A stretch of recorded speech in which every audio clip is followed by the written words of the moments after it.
যোজনা, প্রধানমন্ত্রী গ্রাম সড়ক যোজনা, যেখানে বাংলা গ্রাম সড়ক যোজনা।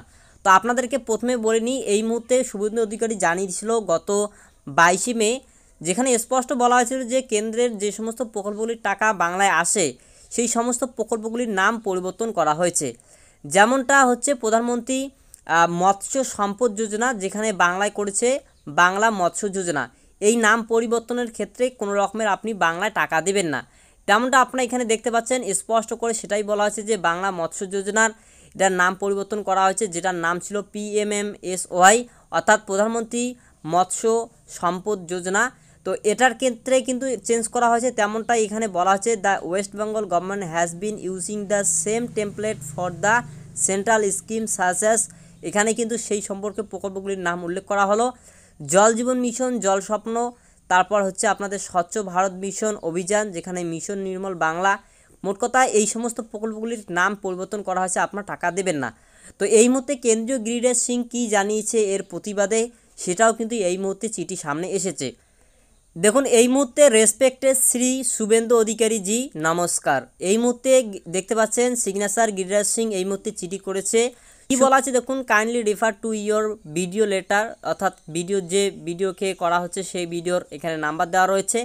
এখানে স্পষ্ট বলা আছে দেখুন, regarding irregularities in the implementation of প্রধানমন্ত্রী আবাস যোজনা গ্রামীণ in the state of West Bengal. এরপরে বলা আছে in connection with the aforementioned letters the minister had taken the matter up with the state government of West Bengal and also sent to two central teams to Purbo Mednipur Malda district of the state. In addition the national level monitoring অর্থাৎ NLM।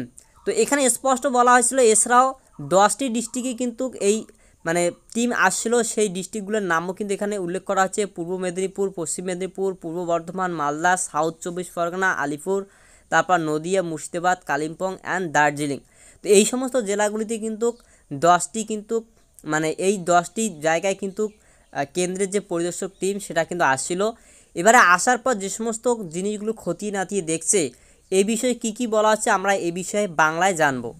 তো এই মুহূর্তে যে প্রতিবেদনটি লেখা হয়েছে, অর্থাৎ এই চিঠির উল্লেখ করেই গিরিরাজ সিং কী লিখেছে এই নিয়ে কিন্তু একটি প্রতিবেদন লেখা হয়েছে, যা নিয়ে স্পষ্ট করে কিন্তু সেই ভাষাটি তুলে ধরা হয়েছে। দেখুন, এখানে বলা হয়েছে যে রাজ্যে আবাস যোজনায় ব্যাপক দুর্নীতি হয়েছে, স্বীকার করে নিল খোদ কেন্দ্রীয় গ্রামোন্নয়ন মন্ত্রক। অর্থাৎ শুভেন্দু অধিকারীর পাল্টা তোপের পর বা পাল্টা চিঠির পর ইতিমধ্যে গিরিরাজ সিং সেটাই কিন্তু উল্লেখ করলো। রাজ্যের বিরোধী দলনেতা শুভেন্দু অধিকারীর চিঠির প্রেক্ষিতে পাল্টা চিঠি দিয়ে কেন্দ্রীয় গ্রামোন্নয়ন মন্ত্রক গিরিরাজ সিং জানান, আবাস যোজনার ঘর প্রাপকদের ক্ষেত্রে নির্বাচন সুষ্ঠুভাবে রাজ্যে হয়নি, সেই সঙ্গে সংশ্লিষ্ট ঘটনার সঙ্গে যুক্ত ব্যক্তিদের বিরুদ্ধে FIR দায়ের করা হবে বলেও চিঠিতে জানিয়েছেন কেন্দ্রীয় গ্রামোন্নয়ন মন্ত্রী। তো এই মুহূর্তে কেন্দ্রীয় গ্রামোন্নয়ন মন্ত্রীর দাবি বা এই মুহূর্তে শুভেন্দুর পাল্টা চিঠি যাওয়ার পরেই ইতিমধ্যে ফের চিঠি করে দিল গিরিরাজ সিং, যেখানে স্পষ্ট বলা হচ্ছে যে আপনাদের 11,36,000 বাড়ির যে স্যাংশন ছিল সেই কাজগুলো সুষ্ঠুভাবে হয়নি, এবং যে কাজগুলো হয়নি সেই বিরুদ্ধে অর্থাৎ বিডিওদের বিরুদ্ধে কিন্তু FIR করতে চলেছে। এখানে স্পষ্ট বলা আছে চিঠিতে গিরিরাজ সিং দাবি করেছেন, আবাস দুর্নীতির ক্ষেত্রে অভিযুক্ত ব্যক্তিদের বিরুদ্ধে FIR এর পাশাপাশি বেশ কয়েকজন বিডিওর বিরুদ্ধে ব্যবস্থা নেওয়া হবে, শোকজ করা হবে জেলার পদাধিকারীদেরও। পাশাপাশি 8 জেলার ক্ষেত্রে আবাস যোজনা সবচেয়ে বেশি দুর্নীতি হয়েছে বলেও মনে করছেন কেন্দ্র। রিপোর্ট অনুযায়ী পূর্ব বর্ধমান, মুর্শিদাবাদ, পূর্ব মেদিনীপুর, পশ্চিম মেদিনীপুর, কালিম্পং, দার্জিলিং, নদিয়া এবং মালদায় সবথেকে বেশি দুর্নীতি হয়েছে বলে মনে করছে কেন্দ্র। এখানে স্পষ্ট বলা আছে প্রসঙ্গত প্রধানমন্ত্রী আবাস যোজনার ক্ষেত্রে রাজ্যে বেনিয়ম হয়েছে বলে বিরোধীরা আগেই অভিযোগ করেছিলেন। বিস্তর অভিযোগের জেরে কেন্দ্রীয় গ্রামোন্নয়ন মন্ত্রক টিমও পাঠিয়েছিল রাজ্যের বিভিন্ন গ্রামে ঘুরে একাধিক রিপোর্ট কেন্দ্রীয় মন্ত্রকের কাছে জমা করে সেই টিমের সদস্যরা প্রাথমিকভাবে কেন্দ্রের টিমের সদস্যরা যে বক্তব্য রেখেছিল সংবাদ মাধ্যমের সামনে, তাতেই কার্যত স্পষ্ট হয়ে গিয়েছিল যে রাজ্যে প্রধানমন্ত্রী আবাস যোজনায় দুর্নীতি হয়েছে। বিজেপিও বরাবরই দাবি করে এসেছে কেন্দ্রীয় প্রকল্পের সুফল পায়নি সাধারণ মানুষ। শুধু তাই নয়, যার প্রাপ্য সে আদৌ আবাস যোজনার বাড়ি পায়নি, বরং রাজ্যের শাসক দলের নেতা কর্মীরাই এই যোজনায় লাভবান হয়েছে। এবার কার্যত বিজেপির সেই বক্তব্যেই সিলমোহর দিল কেন্দ্র।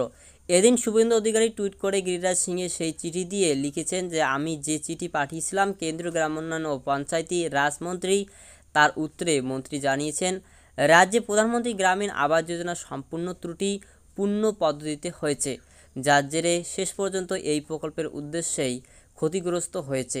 রাজ্য সরকার হাতে নাতে ধরা পড়েছে। সেই সঙ্গে ন্যাশনাল লেভেল মনিটরিং টিম সহ কেন্দ্রীয় দলের রিপোর্ট তাদের অভিযোগগুলিকেই প্রমাণ করেছে বলে দাবি করেছেন বিজেপি। কেন্দ্রীয় গ্রামোন্নয়ন মন্ত্রক জানিয়েছে যে কারা প্রধানমন্ত্রী গ্রামীণ আবাস যোজনার বাড়ি পাবেন তার বাছাই প্রক্রিয়া সুষ্ঠুভাবে হয়নি। রাজ্যের শাসক দলের সঙ্গে যুক্ত ব্যক্তিদের অর্থনৈতিকভাবে বাছাই করা হয়েছে, পাশাপাশি যোগ্যরা বঞ্চিত হয়েছে বলেও দাবি করা হয়েছে চিঠিতে। শুধু তাই নয়, রাজ্য সরকার ভুলভাবে এই প্রকল্পটিকে বাংলা আবাস যোজনা হিসেবে দাবি করে কেন্দ্রের দেওয়া নামও বাতিল করার চেষ্টা করেছে বলে দাবি করেছেন কেন্দ্রীয় মন্ত্রী। কেন্দ্রীয় মন্ত্রক সূত্রে খবর, প্রধানমন্ত্রী আবাস যোজনা প্রকল্প বাস্তবায়নের ক্ষেত্রে আইনকে লঙ্ঘন করা হয়েছে, যার মধ্যে উল্লেখযোগ্য কেন্দ্রের লোগো ব্যবহার করেনি রাজ্য সরকার। তো এই মুহূর্তে আপনারা দেখতে পারলেন গিরিরাজ সিং এই চিঠিতে সেটাই কিন্তু স্পষ্ট করে বলল।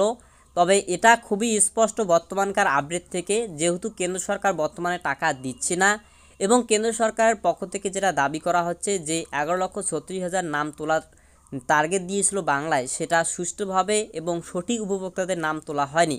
তাহলে প্রশ্ন উঠেই যাচ্ছে, তাহলে কি যারা আসলেই সত্যি প্রাপক তাদের নাম কি পুনরায় তোলার নির্দেশ দেবেন? যদি দেয়